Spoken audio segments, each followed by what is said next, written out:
Now for a look at your top 10 headlines in just 2 minutes. Evacuation orders have been lifted for the Still Fire in Nevada County. The fire started at around noon today. The Nevada County Sheriff's Office is telling people that they can now return home, but it's saying to do so cautiously. A 17-year-old was hit by crossfire on Porterfield Court in Stockton. It happened just after midnight. They were treated for minor injuries. Modesto police shut down a section of McHenry Avenue today near the city's Planned Parenthood clinic because of what they're calling an unlawful assembly of demonstrators. The event was organized by the Stanislaus County branch of the California Straight Pride Coalition. On the campus of UC Berkeley, another protest clash between pro-choice and pro-life groups. The anti-abortion group says their efforts were stirred on by Prop 1. It'll be on the ballot this November. Californian voters will have a chance to weigh in on reproductive freedom, including abortion rights. Administrators at Stagg High School in Stockton sent out a letter to families after a homeless person walked onto campus during a football practice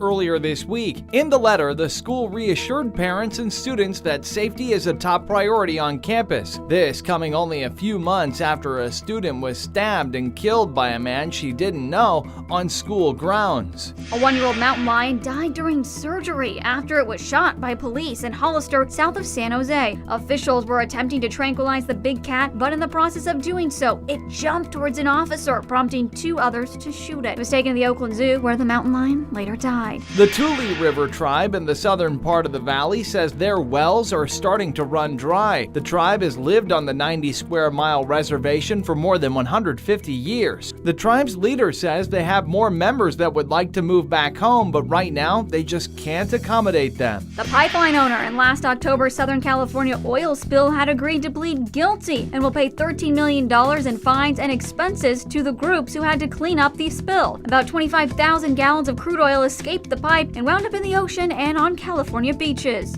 A group of protests in Angelino Heights speaking out against the Fast and Furious franchise, saying the films are partially responsible for street racing in their neighborhood. People who live there say they have to deal with racing, sideshows, and burnouts, sometimes multiple times a night. They also say street racing is deadly and the movies glorify it. The West Sacramento Police Department held a fundraiser today to help police dogs make sure they get the care they need once they retire. Once police canines retire, the city sells the dogs to the handler for only $1, making it so they become legally their pets. And that's a look at your top 10 headlines in just 2 minutes.